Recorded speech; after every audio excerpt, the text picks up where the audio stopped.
இது என்னுடைய வேத புஸ்தகம். இதை நான் தினமும் வாசிக்கின்றேன்.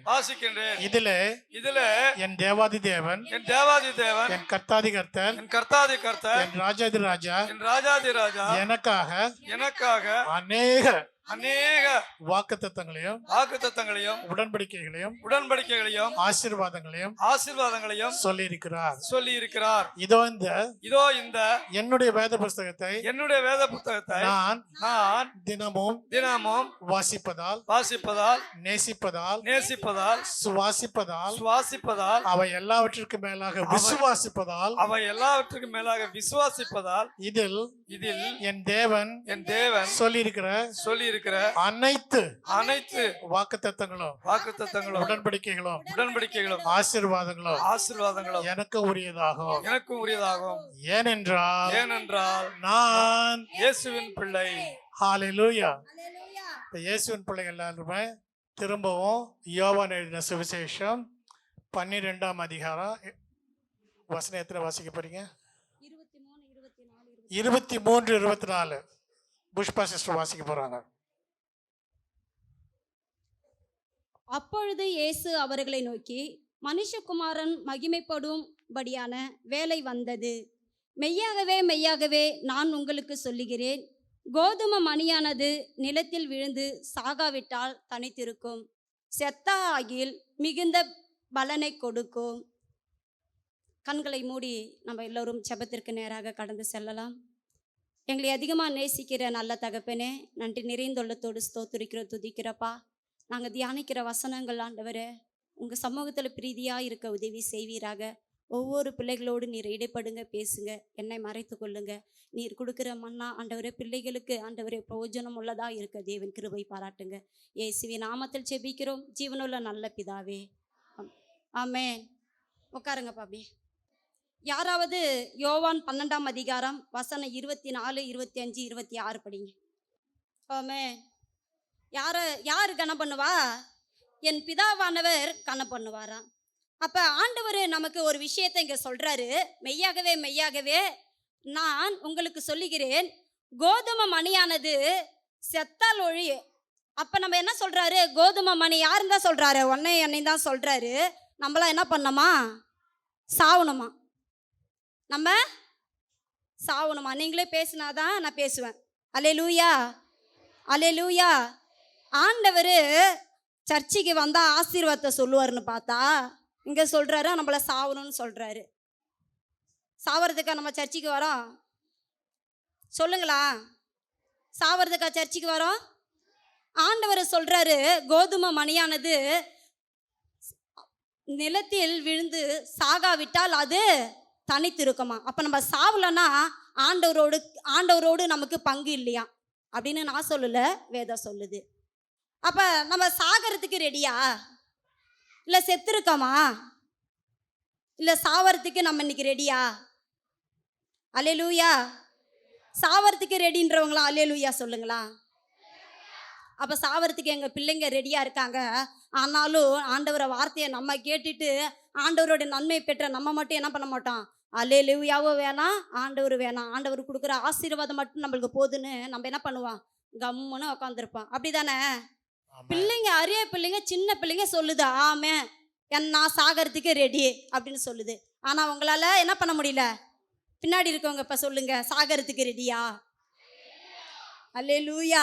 அப்போ சாகிறதுக்கு ரெடியானவங்களுக்கு ஆண்டவர் சொல்கிறாரு, கோதுமை மணியானது நிலத்தில் விழுந்து சாகாவிட்டால் தனித்திருக்கும், செத்தால் அகில் மிகுந்த பலனை கொடுக்குமா.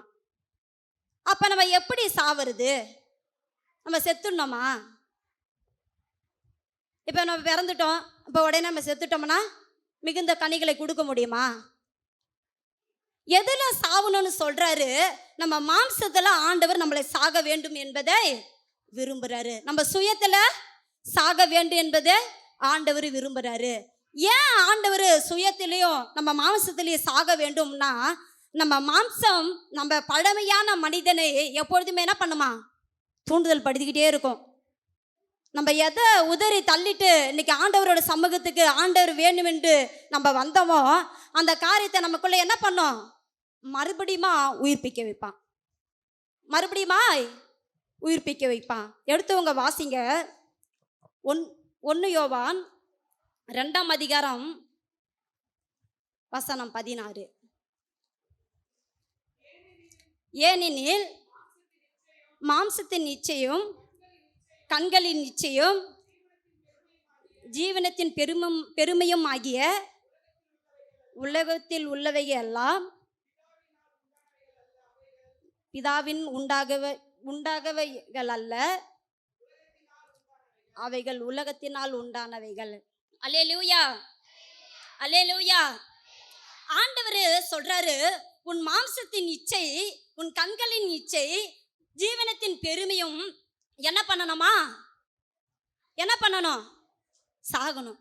ஏன்பா இது சாகணும்? மாம்சத்துல நமக்கு இச்சைகள் இருக்கிறது நல்லதா? நல்லதா? மாம்சத்தின் இச்சை நம்மளை என்ன பண்ணுமா? பாவத்திற்கு தள்ளப்படுமா. மாம்சத்தின் இச்சை பாவத்திற்கு தள்ளப்படுமா. நான் போன வாரம் கூட ஒரு மெசேஜ் சொன்னேன். பெருசா நம்ம என்ன பண்றதில்ல, விபச்சாரம் பண்றதில்ல, வேசித்தனம் பண்றதில்ல, கொலை பண்றதில்ல, நம்ம என்ன பண்றதில்ல, அந்த மாதிரி காரியங்கள் நம்ம எதுவுமே செய்வதில்ல. ஆனாலும் வேத வசனம் சொல்லுது, கோபம் கொண்டாலும் நீ பாவம் செய்யாத இருன்னு சொல்றாரு. சின்னதா ஒரு கோபப்பட்டாலே அதுவே பெரிய பாவமா. சின்ன பாவம் பெரிய பாவம்லாம் இதுக்கு என்ன இல்லை, கணக்கே இல்லையா. நம்ம கோபப்பட்டாலே நம்ம என்ன ஆயிடுறோம்? பாவத்திற்கு தள்ளப்படுகிறோம். அதனாலதான் மாம்சத்தின் இச்சைகளை ஆண்டவர் என்ன பண்றாரு? நீ அடுக்கு, உன் மாம்சத்துல இச்சைகள் வருதா, என்ன பண்ண நீ அடுக்குன்னு சொல்றாரு. கண்களின் இச்சை. உலகத்துல நம்ம கிட்ட மாம்சத்துல பெரிய நம்ம பாவத்துல தள்ளப்படுகிற ஒரு சரீரத்துல நம்ம ஒரு அவயம் என்ன அப்படின்னா நம்ம கண்கள் தான். நம்ம கண்கள் தான்.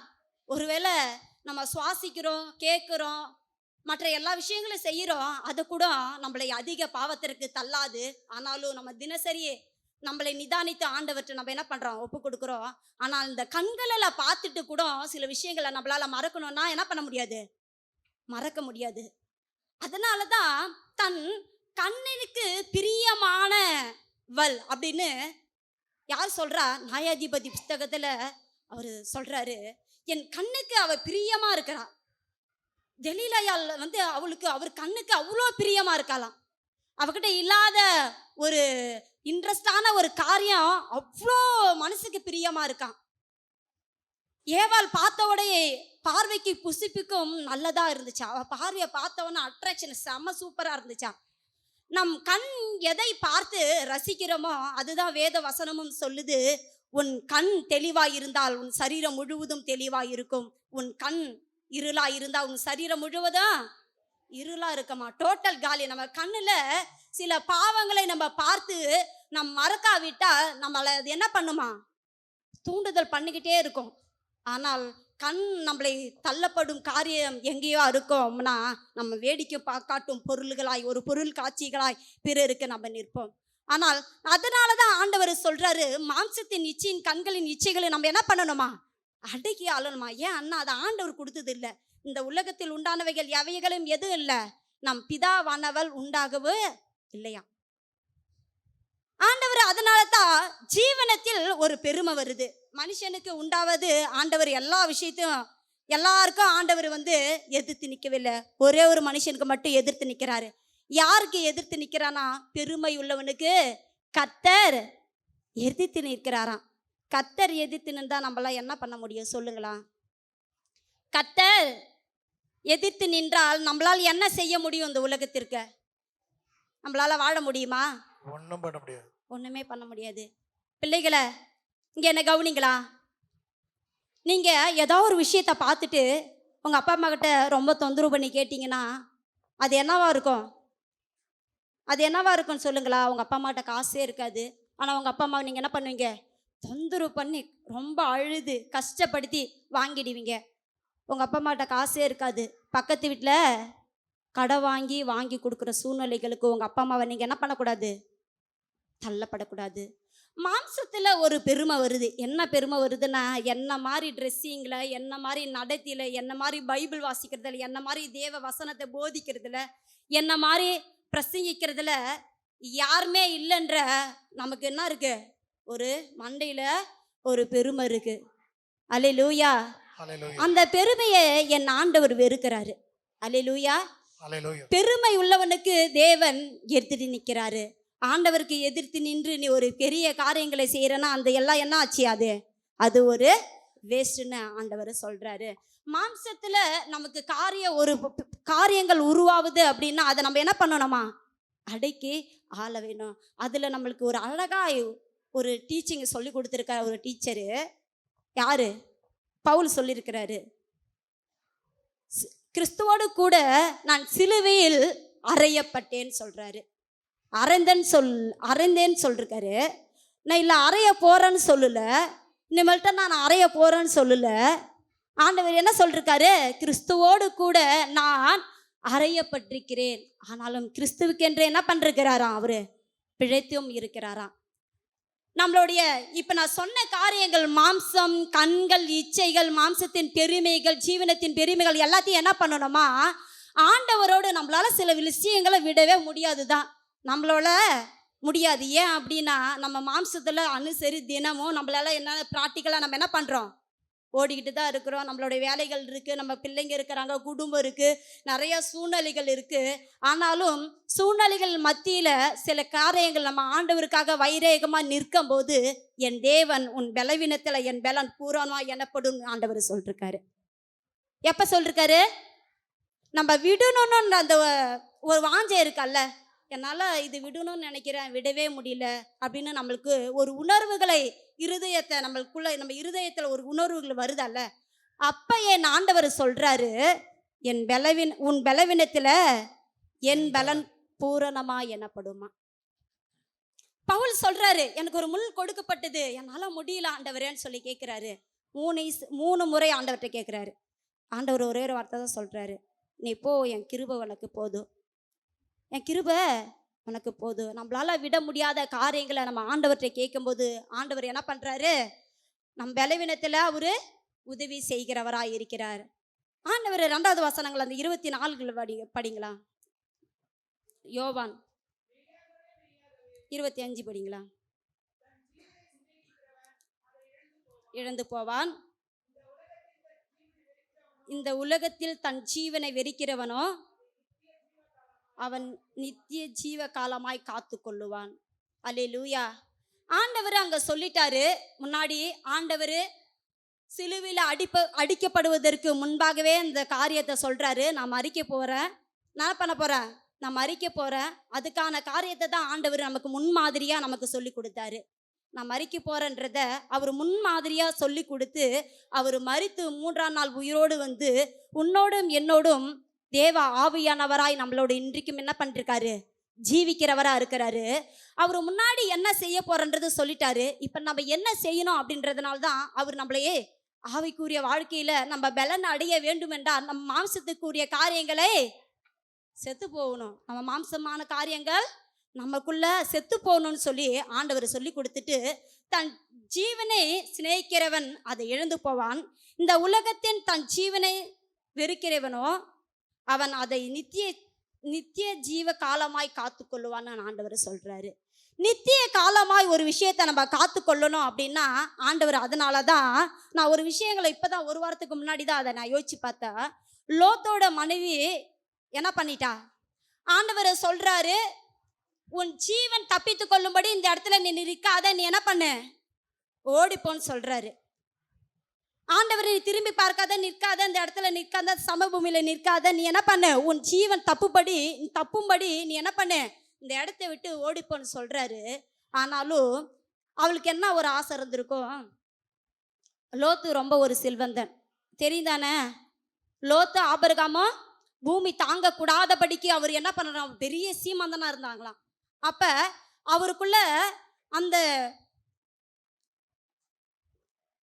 காரியங்களை நம்ம ஆண்டவர் என்ன பண்றாரு, ஒரு பெரிய செல்வந்தர்ன்றது அங்க காமிச்சிருக்காரு.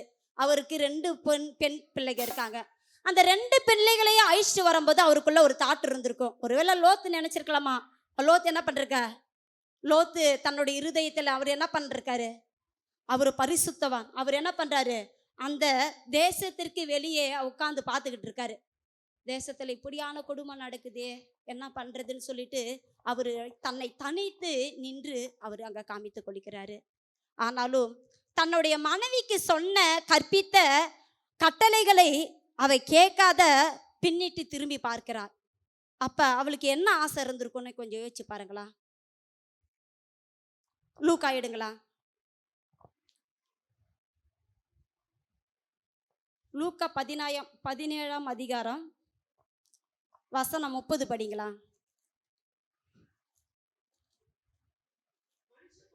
மனுஷகுமாரன் வெளிப்படும் நாளிலும் அப்படியே நடக்கும்.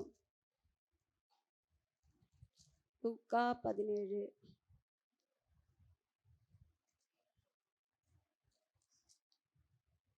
அல்லேலூயா, அல்லேலூயா. ஆண்டவர் லோத்தோட மனைவி காலங்கள்ல என்ன நடக்கும் அப்படின்றத சில காரியங்களை நமக்கு சொல்லி கொடுத்தார். அவரு லூக்கா 17ஆம் அதிகாரத்துல வசனம் 31. அந்த நாளிலே வீட்டின் மேல் இருப்பவன் வீட்டில் உள்ள தன் பண்டங்களை எடுத்து கொண்டு போக இறங்காமல் இருக்க கடவன். அப்படியே வயலில் இருக்கிறவன் பின்னிட்டு திரும்பாமலும் இருக்க கடவன். லோத்தின் மனைவியை நினைத்து கொள்ளுங்கள். தன் ஜீவனை ரட்சிக்க வகை தேடுவன் அதை எழுந்து போவான், எழுந்து போகிறவன் அதை உயிர்ப்பித்துக் கொள்வான். எஸ், லோத்தோட மனைவியை நினைத்து கொள்ளுங்கள். அப்ப அங்க என்ன சொல்றாரு அப்படின்னா, வீட்டில் மேல இருக்கிறவன் பண்டத்தை எடுக்க இறங்க வேண்டாம்னு சொல்றாரு. அப்ப வயலில் இருக்கிறவன் திரும்பி பார்க்காத இருக்க கடவன் ஆண்டவர் சொல்றாரு. அப்ப இது ரெண்டுமே அங்க என்ன இருந்திருக்கு, லோத்தோட மனைவி அங்க செஞ்சிருக்கா. தன்னுடைய பண்டெல்லாம் அழிஞ்சு போகுதே, நம்மளுடைய பொருள்லாம் அழிஞ்சு போகுதே அப்படின்னு சொல்லி அவ திரும்பி பார்த்தது நிமித்தமா அவ ஒப்புத்தோனால் ஆனாள். இன்றைக்கு நம்ம ஜீவனுக்காக நம்ம எண்ணத்தை உண்போம், எண்ணத்தை குடிப்போம், எண்ணத்தை புசிப்போம் என்றது நம்ம என்ன பண்ணிட்டு இருக்கோம், டெய்லி அலந்திரி நம்ம என்ன பண்றோம், போராடிக்கிட்டே இருக்கிறோம். ஆண்டவர் அதின் காலத்தில் உனக்கு எனக்கு என்ன நியமிக்கப்பட்டதோ அதை கொடுக்க அவர் என்ன இருக்காரு, போதுமானவரா இருக்கிறாரு. தன் ஜீவனுக்காக நம்ம எதையும் என்ன பண்ணக்கூடாது, தேடி அலைய வேண்டான்னு ஆண்டவர் சொல்றாரு. அதனாலதான் ஆண்டவர் என்ன சொல்றாரு, முன்மாதிரியா எல்லா விதமான அவருக்கு என்ன இருந்துச்சு, ஆண்டவர் 40 நாள் உபவாசித்தத பிறகு என்ன இருந்துச்சு, பசி உண்டாயிட்டு. ஆனாலும் பிசாசனம் வந்து சோதிக்கப்படும் போது ஆண்டவர் என்ன பண்ணாரு, அப்பால போ சாத்தானேன்னு சொன்னாரு. நம் பிள்ளைகள் ஆகிய அவருடைய பிள்ளைகள் ஆகிய நீயும் நானும் அந்த சர்வ அதிகாரத்தை நமக்குள்ள கொடுத்துருக்கிறாரு. பலவீன வர நேரங்கள்லாம் ஆண்டவர்கிட்ட ஒப்பு கொடுத்து ஜோம் பண்ணுங்க. சின்ன பிள்ளைங்கள்லாம் உங்க வீட்டில் எதெல்லாம் குறைவுப்படுதோ அப்பெல்லாம் நீங்க என்ன பண்ணணும், ஜோம் பண்ணணும். அக்காளுங்களாம் அண்ணனுங்களாம் வந்து உங்களுக்கு சொல்லி கொடுக்குற வசனங்களை வச்சு நீங்க என்ன பண்ணணும், ஜோம் பண்ணணும். ஏசப்பா நீங்க என்ன பண்ணுங்க, எங்களுக்கு இதுல உதவி செய்யுங்கன்னு சொல்லி கேட்கும்போது ஆண்டவர் என்ன பண்ணுவாரு, அவரு உதவி செய்வாரு. நம்ம எப்படி வாழ வேண்டும் என்பதை தான் தன் சிலுவை எடுத்துக்கொண்டு அவர் என்ன பண்றாரு, தன் சிலுவை எடுத்துக்கொண்டு அவர் பின்னாடி நம்ம என்ன பண்ணணுமா, போகணுமா. ஒரு நாள் இல்லை, 2 நாள் இல்லை நான் ஞாயிற்றுக்கிழமை இந்த 6 நாள் வேலை முடிச்சிருந்த ஒரே ஒரு நாள் 7ஆம் நாள் நான் சர்ச்சுக்கு வரேன், இந்த ஒரே ஒரு நாள் மட்டும் அல்ல, அனுதினமாய் நம்ம என்ன பண்ணணுமா, பாடுகளை நம்ம என்ன பண்ணணும், சுமக்கிறவர்களாக இருக்கணும். நம்ம அதின் காலத்தில் அனுதினமாய் நம் பாடுகளை நம் ஒவ்வொரு நாளும் சோதித்து பார்த்து ஆண்டவருக்கு நம்ம ஒப்புரவானோமானால் தன்னுடைய ஜீவ காலங்கள் எல்லாமே நம்ம வாழும் நாட்கள் எல்லாமே ஆண்டவருக்கு நமக்கு என்ன இல்லை, பிரியமாய் வாழ அவர் நம்மளை நடத்த அவர் போதுமானவராக இருக்கிறார். அல்லேலூயா, அல்லேலூயா. சின்ன பிள்ளைங்களா அப்படி செய்வீங்களா? ஏசம்மிக்கிட்ட நீங்கள் கேட்கணும், என்ன கேட்கணும் அப்படின்னா, ஏசப்பா உங்களுக்கு பிரியமாய் நாங்கள் வாழ எங்களுக்கு கற்றுக் கொடுங்க. நாங்கள் யாரோடைய பொருளுக்கும் ஆசைப்படக்கூடாது. எங்கள் அப்பா அம்மா பேச்சை நாங்கள் என்ன பண்ணணும், கேட்டு அதன்படி நடக்கணும். எங்கள் அப்பா அம்மா கடைக்கு போக சொன்னால் அதுக்கெல்லாம் நாங்கள் லஞ்சம் வாங்கக்கூடாது அப்படின்னு நம்ம என்ன பண்ணணும், நம்ம மாம்சத்துல அடக்கி வாழ கற்றுக்கொள்ள வேண்டும். ஆண்டவர் 26வது வசனத்துல நம் 25வது வசனத்துல நம்ம எப்படி வாழ வேண்டும் என்று கற்றுக் கொடுக்கிறாரு. 26வது வசனத்துல அவரை பின்பற்றும் போது இதெல்லாம் நம்ம அடக்கி வாழ்ந்தா அவரோடு பின்பற்றும் போது நமக்கு என்ன கிடைக்குன்றத சொல்லி கொடுக்கிறாரு. ஒரு 26 படிப்பா.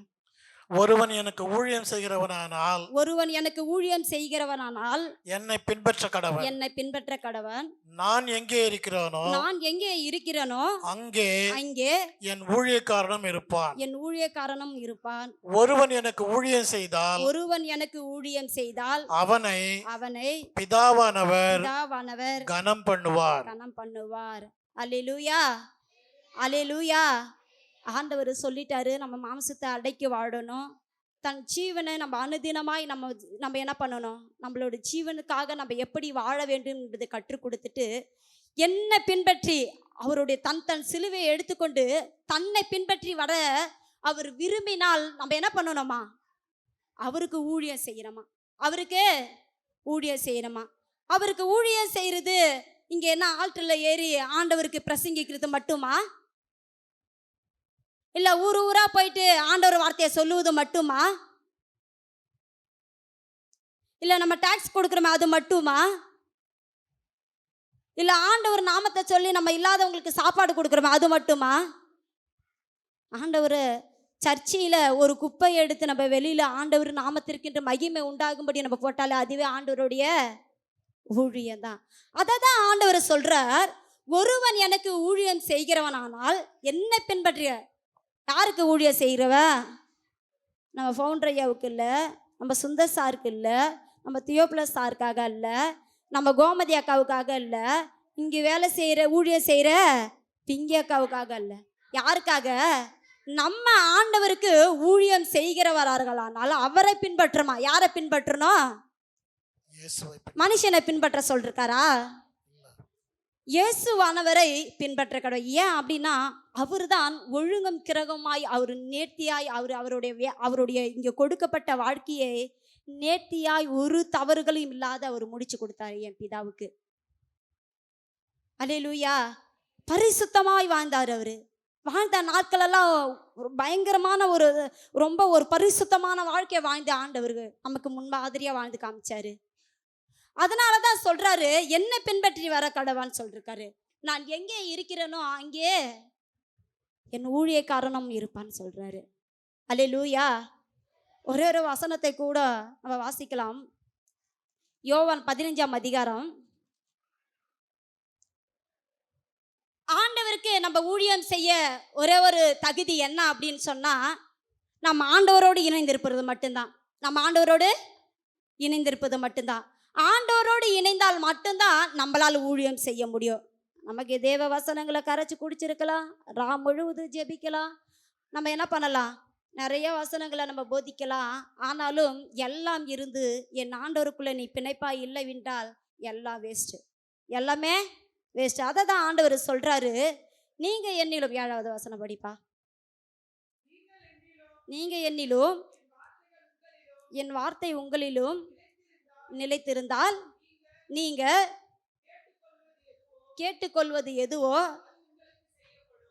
உங்களுக்கு அது செய்யப்படும். எது நம்ம என்ன கேட்குறோமோ அதை என் தேவன் என்ன பண்றாரா, உங்களுக்கு கொடுப்பன்னு சொல்றாரு.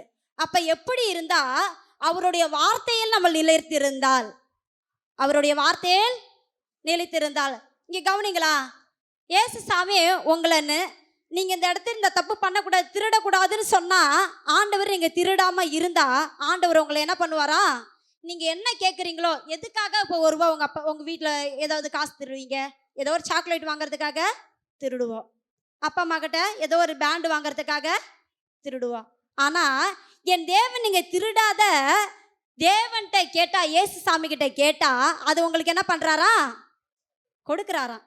அப்ப நம்ம திருட தேவையில்ல தானே, நம்ம அப்பா அம்மா கிட்ட அழுவ தேவையில்ல தானே. ஆமா சொல்லுங்களா, ஆமாவா இல்லையா? அப்ப நம்ம அவர்கிட்ட கேட்கறதுக்கு முன்னாடி அவர் என்ன பண்றாரு, கொடுக்க அவர் ரெடியா இருக்காரு. நம்ம அதனால திருடணும்னு தேவையில்ல, போய் சொல்லணும்னு தேவையில்ல. ஆமா தானே? அப்ப நம்ம தவறான பழக்க வழக்கங்கள் செய்ய வேண்டாம் இல்ல. நம்ம ஆண்டவர்கிட்ட முன்னாடியே உங்க தேவைகளை நம்ம ஆண்டவர்கிட்ட சொல்லும்போது அவர் நமக்கு கொடுப்பேன்னு சொல்றாரு. அல்லேலூயா.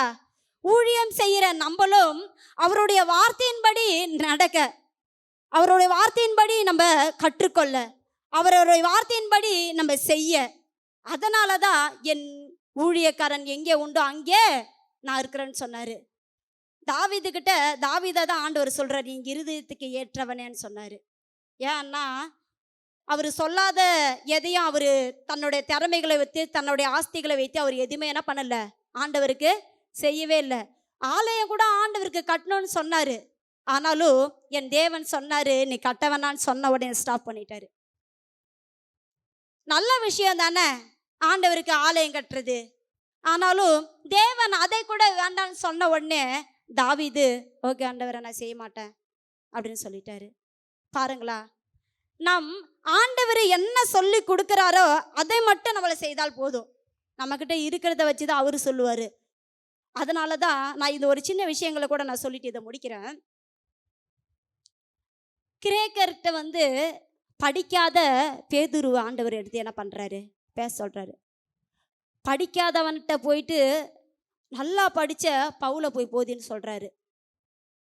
இது என்னமா இருக்கும், நம்மளாம் என்னன்னு சொல்லுவான், பைத்தியக்காரன் போல இவன் என்னடா படிக்காதவன்ட்ட படித்தவன் பேசுகிறான், இவன் நம்ம எப்படி புரியுது. நான் கூட அடிக்கடி சார சொல்லுவேன், அமெரிக்கா ஸ்டைல்லாம் நம்மளை செய்யணும் நம்ம எப்படி செய்யுது, நம்மளால முடியாது அப்படின்னு சில நேரங்களில் நான் சொல்லுவேன். இப்போ சொல்லலை, அது அப்போ சொன்னேன். அப்போ சொல்லும்போது எனக்கு ரொம்ப ஒரு இதாக இருக்கும். டைமுக்கு கரெக்டானு சொல்லுவார், அதெல்லாம் நம்மளால் முடியாத ஒரு விஷயம். டைமுக்கு நம்ம கரெக்டாக வந்துடணும்னு சொல்லுவார், அரை மணி நேரத்துக்கு முன்னாடி நம்ம இங்கே நிற்கணும்னு சொல்லுவார். நம்ம ஊழியர்னா 4 மணிக்கு 5 மணிக்கு போகிறது 4 மணிக்கு நிற்கணும். இது என்னது, நம்ம கிராமத்தில் வளர்ந்துருக்கோம், அவர் சிட்டியில் இருந்து அவர் நம்மக்கிட்ட இப்படி சொல்கிறாருன்னு. ஒரு நமக்கு மேல் அதிகாரிகளே இப்படி நம்மளை சரியாய் நம்மளை வழிநடத்த அவருக்கு தகுதி நம்மளை கொடுத்துருக்காருன்னா, உன்னையும் என்னையும் உருவாக்கி ஒரு குறைவின்றி நம்மளை பிறக்க செய்து அவரை நம்மளை நேர்த்தியாய் அவருடைய ஊழியங்களை நம்ம செய்து முடிக்க மாட்டோமான்னு தெரியாது. ஆனாலும் உன்னையும் என்னையும் ஏதோ ஒரு விஷயத்தை நம்பி ஊழியங்களை கொடுத்துருக்கிறாரு, அதை நிறைவேற்றும் அப்படின்னு சொல்லிட்டு நம்மளை ப்ரிப்பராக நடத்த அவர் எவ்வளோ ஒரு நம்மளுக்கு வாஞ்சியை கொடுத்துருக்கிறாரு. நம்ம ஆண்டவர் எத்தனை நல்லவர் அப்போ பாருங்களா. அதனால தான் ஆண்டவர் சொல்கிறாரு, என் வார்த்தைகள் உன்னிலும் நிலைத்திருந்தால் மட்டும்தான் நம்மளால என்ன பண்ணணுமா. 8வது வசனம், நீங்கள் மிகுந்த கனிகளை கொடுப்பதினால் என் பிதா மகிமைப்படுவார், எனக்கு சீஷர்களாய் இருப்பீர்கள். என் ஊழியக்காரன் எங்கே உண்டோ அங்கே நானும் இருப்பேன்னு சொன்னது ஆண்டவர் இதனால தான் சொல்கிறாரு. மிகுந்த கனிகளை எப்போ கொடுக்க முடியும், ஒரு செடியை நம்ம வைக்கிறோன்னா அந்த செடிக்கு நம்ம என்ன ஊற்றுறோம், தண்ணி ஊற்றுறோம், வேறு என்ன கவனிங்களா. ஒரு செடி நம்ம வைக்கிறோன்னா அந்த செடிக்கு என்ன பண்ணுறோம், தண்ணி வைக்கிறோம், எருவு போடுறோம், மருந்து வைக்கிறோம், அது கிளைகளெல்லாம் என்ன பண்ணுறோம் சுத்தம் பண்ணி அதுக்கு மருந்து அடிக்கிறோம், இதெல்லாம் செய்கிறோம் தானே. அதே தான் ஆண்டவரும் இங்கே சொல்கிறாரு, நானே மெய்யான திராட்சை செடி. அப்போ திராட்சை செடியாய் அவர் இருக்கும்போது நம்ம மிகுந்த கனிகளை கொடுக்கும்படி, அப்போ அவருடைய வார்த்தையின்படி அவருடைய கட்டளைகளின்படி அவருடைய சொற்களின்படி நம்ம நடக்கும்போது மட்டும்தான் நம்ம மிகுந்த கனிகளை கொடுப்போம். அப்போ தான் அவருக்கு நம்ம சீஷராக இருப்போமா. அப்போ ஆண்டவர் சொல்கிறாரு, எபேசியர் 6:6 சொல்கிறாரு, எடுத்தவங்க வாசிங்கப்பா.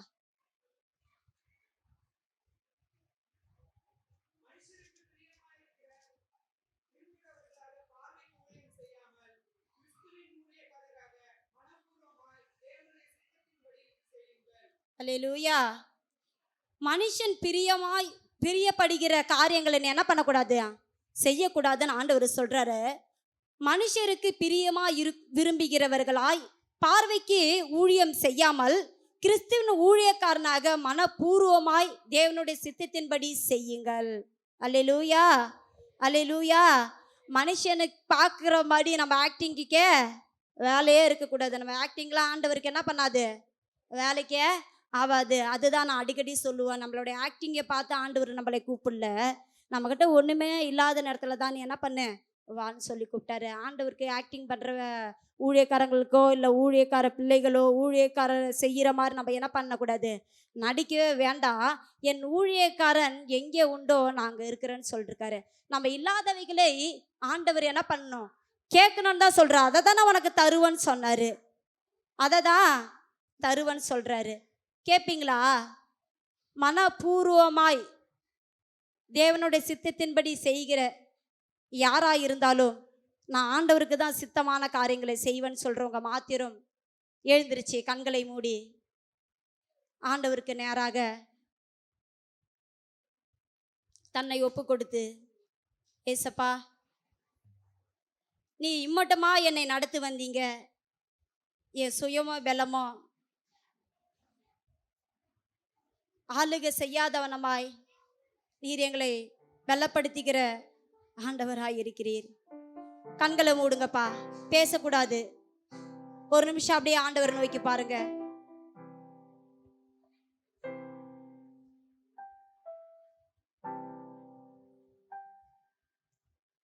நான் வாழ்வது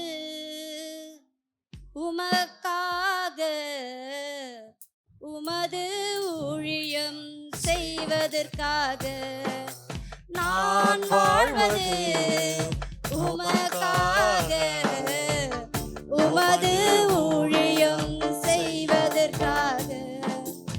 உமக்காக யாவையும் சகித்துக் கொள்வேனே, என் ஜீவனையும் பொருட்டாக நினைப்பதில்லையே.